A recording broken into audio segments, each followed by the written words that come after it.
MK jewellery বৰ্তমান সমগ্ৰ অসমৰ এটি চিনাকি নাম MK জুৱেলাৰী 24 বছৰে নিষ্ঠা সততাৰে ৰাইজৰ সেৱাত গুণগত উন্নত মানদণ্ডৰ হলমাৰ্কযুক্ত সোণ ৰূপ হীৰা আদি গহনা গাঁথৰিৰ বৰ্তমান এটি অত্যাধুনিক সম্ভ্ৰান্ত চালে চকুৰোৱা শ্বৰুমলৈ পৰিণত হৈছে ৰাইজৰ আপোন জুৱেলাৰী MK জুৱেলাৰী।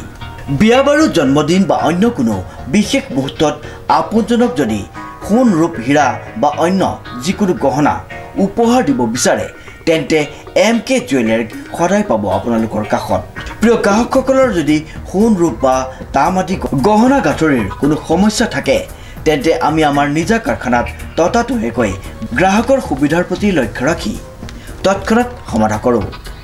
আপোনাৰ মৰমৰ পুত্ৰ বা জীয়ৰীৰ শুভ বিবাহৰ বাবে আমাৰ শ্বৰুমত হলমাৰ্কযুক্ত বিয়াৰ সম্পূৰ্ণ গহনা পোৱা যাব উচিত মূল্যত আৰু উচিত মানদণ্ডত। পুৰণি সোণৰ গহনা সলনি কৰি অত্যাধুনিক ন ডিজাইনৰ গহনা আমাৰ MK জুৱেলাৰীৰ পৰা ক্ৰয় কৰিব পাৰিব। প্ৰিয় গ্ৰাহকসকলক সম্পূৰ্ণ বিশ্বাসযোগ্যতাৰে আমাৰ শ্বৰুমৰ পৰা কোনো অসুবিধা নোপোৱাকৈ সেৱা আগবঢ়োৱাই আমাৰ একমাত্ৰ লক্ষ্য। গতিকে আজিয়েই সপৰিয়ালে আহক আমাৰ শ্বৰুম MK জুৱেলাৰীলৈ আৰু লৈ যাওক আপোনালোকৰ সপোনৰ গহনা গাঁথৰিসমূহ। আমাৰ ঠিকনা MK জুৱেলাৰী ৰূপহীয়ালি ষ্টুডেণ্ট গেলেৰীৰ কাষত। নমস্কাৰ, নিউজৰ বাতৰিলৈ স্বাগতম জনাই ষ্টুডিঅ'ৰ মজিয়াত মই উৎপল দাস। চাহক আজিৰ সংবাদ। টিয়কৰ দুটা পথে জলাকলা খুৱাইছে ৰাইজক। 2-3 বছৰৰ সম্পূৰ্ণ নোহোৱা পথৰ দুৰৱস্থাই এজাগুৰি আৰু ঢেকিয়ানী ভৰলুৱা যাতায়াতৰ ক্ষেত্ৰত দেখা দিছে ব্যাপক সমস্যাই।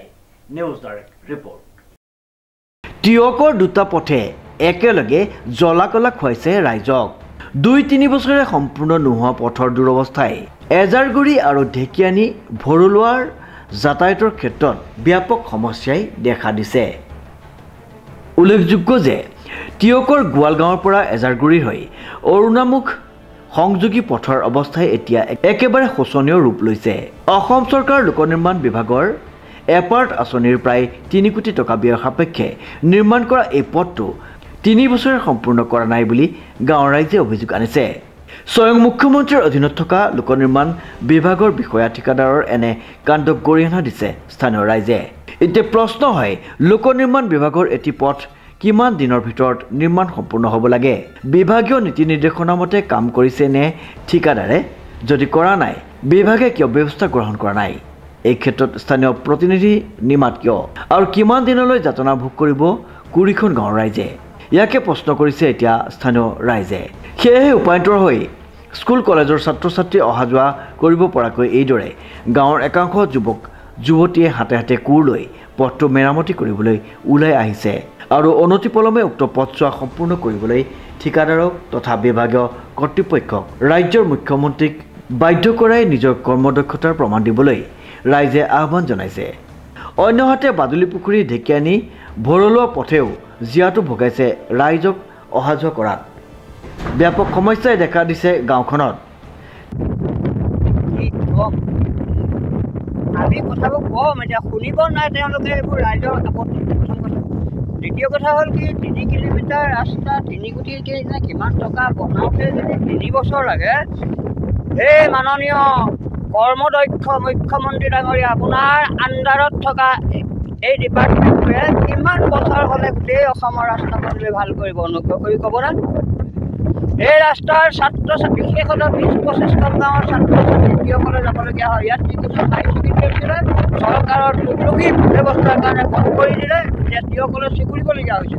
আৰু যিখিনি মানুহে এসাঁজ খাই ইসাঁজৰ কাৰণে চিন্তা কৰে তাহাঁতক দুযোৰ কাপোৰৰ প্ৰয়োজন হৈছে। প্ৰথম কথা এই ৰাস্তাত পিন্ধি যাবলৈ এযোৰ, দ্বিতীয় কথা স্কুল কলেজৰ ইউনিফৰ্ম এযোৰ। এয়া হৈছে স্কুল কলেজৰ ছাত্ৰী কেইজনমান যদি গৈ থাকে, পিছে পিছে কোনো শিক্ষক এজন আহিব নোৱাৰে। সিহঁতি বিপদ সীমাৰ ওপৰলৈকে কাপোৰ কোচাবলগীয়া অৱস্থা হৈছে। আৰু কোনোবা যদি ভদ্ৰ মহিলা এগৰাকী গৈ থাকে, পিছে পিছে ভদ্ৰ মানুহ এজন আহিব নোৱাৰে। এয়াই আপোনাৰ মুখ্যমন্ত্ৰী ডাঙৰীয়া পৰিৱৰ্তন। এয়াই পৰিৱৰ্তনৰ ছবিয়ে মিছা কথা নকয়, দাঁতিয়ে কঢ়ে এইবোৰ ফটোবোৰ দেখিছে। যদিহে কিবা স্বৰূপে অচিনাকি মানুহ ৰাতি পৰে, তাৰ মৃত্যু নিঘাত সত্য আৰু তাৰ কাৰণে আপোনাৰ ডিপাৰ্টমেণ্ট জগৰীয়া হ'ব, নৈতিকভাৱে জগৰীয়া হ'ব। গতিকে এই ৰাস্তাটো যে 3 বছৰতকৈ 2.5 বছৰ অভাৰ টাইম লাগিছে তাৰ অৰ্থ আমি এইটোৱে কৈছোঁ যে ঠিকাদাৰ বিভাগীয় ইঞ্জিনিয়াৰ আৰু বিভাগ অফিচৰ কৰ্মচাৰী মিলি কামটো হেমাহি কৰিছে আৰু নিৰ্দিষ্ট সময়ত বানপানী অহাৰ লগে লগে চব মাটি শিলগুটি উটুৱাই দিলে বুলি বিলখিনি উলিয়াই টকাখিনি খাই ৰাইজক আকৌ জীয়াটো ভোগাব সেয়াই পৰিকল্পনা নিঘাত সত্য সেয়াই পৰিকল্পনা মুখ্যমন্ত্ৰী মহোদয় যদি সেয়া নহয় ৰাইজৰ কথা যদি মিছা নহয় তেন্তে আপোনাৰ সেই ডিপাৰ্টমেণ্টটোক লেকাম লগাওক সেই ঠিকাদাৰজনক লেকাম লগাওক অন্যতি পলমে ৰাইজৰ 20-25খন গাঁৱৰ ৰাইজক যাতায়াতৰ ব্যৱস্থা সুচল কৰক তেতিয়াহে আমি বুজিম আপুনি প্ৰকৃততে কৰ্মদক্ষ মুখ্যমন্ত্ৰী হয় ডিজি বৰাৰ ৰিপৰ্ট নিউজ নাও।